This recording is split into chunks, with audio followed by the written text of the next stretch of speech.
કેમ છો મિત્રો? જય મહારાજ। હવે આખા ગુજરાતમાં સૌ પ્રથમવાર નડિયાદની યુટીએસ મહિલા કોલેજને ઓટોનોમસ હવે બની ગઈ છે।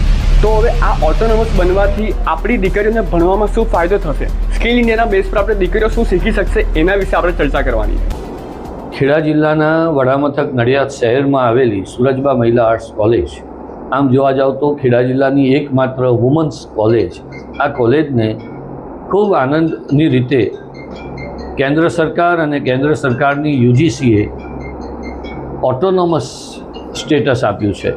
ઓટોનોમસ એટલે કે સ્વાયત્ત સંસ્થા બની છે। આખા રાજ્યમાં માત્ર મહિલા કોલેજ હોય, માત્ર આર્ટ્સ કોલેજ હોય અને એને ઓટોનોમસ મળી હોય એવી આ પહેલી ઘટના છે, પહેલો પ્રસંગ છે। ખેડા જિલ્લાની પણ આપણી આ પહેલી ઓટોનોમસ કોલેજ થાય છે।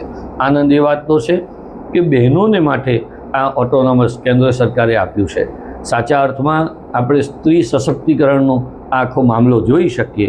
બહેનોને આ સ્વાયત્તતા મળવાને કારણે હવે કોલેજ પોતે જ અભ્યાસક્રમ નક્કી કરશે, કોલેજ પોતે જ પરીક્ષા નક્કી કરશે, કોલેજ પોતે જ પરિણામ આપશે, કોલેજ પોતે જ પ્રવેશ આપશે અને છતાં એનું આખરી સર્ટિફિકેટ તો સરદાર પટેલ યુનિવર્સિટીનું જ રહેશે। એ ખૂબ અગત્યની વાત છે, એનો અમને ખૂબ આનંદ છે। બેઝ એજ્યુકેશન છે, ડિપ્લોમા એન્ડ ડિગ્રી, જે skill base education certificate course શરૂ કરી શકશે, જેમ કે મહેંદી છે, સીવણ ક્લાસ છે, પશુપાલન છે, પ્રૂફ રીડિંગના કોર્સો છે, બરાબર। તો એવા કોર્સો શરૂ કરીને અહીંયાથી ફક્ત માર્કશીટ નહીં પરંતુ સાથે સાથે સર્ટિફિકેટ, સ્કિલ ઇમ્પ્રુવમેન્ટ સર્ટિફિકેટ પણ અહીંયાથી આપવામાં આવશે, જેથી કરીને આપણી દીકરી બહાર જાય તેવું એ પોતાના પગભર બની શકે અને આજીવિકા મેળવી શકે। હા, ઘણી વખત એવું બનતું હોય છે કે વિદ્યાર્થીઓને એવું લાગે છે કે ઓટોનોમસ થઈ ગયું એનો અર્થ એવો કે હવે અમને સંસ્થાનું સર્ટિફિકેટ મળશે કે સંસ્થા જે કહેશે એ જ સર્ટિફિકેટ અમારું માન્ય ગણાશે, પરંતુ એવું નથી।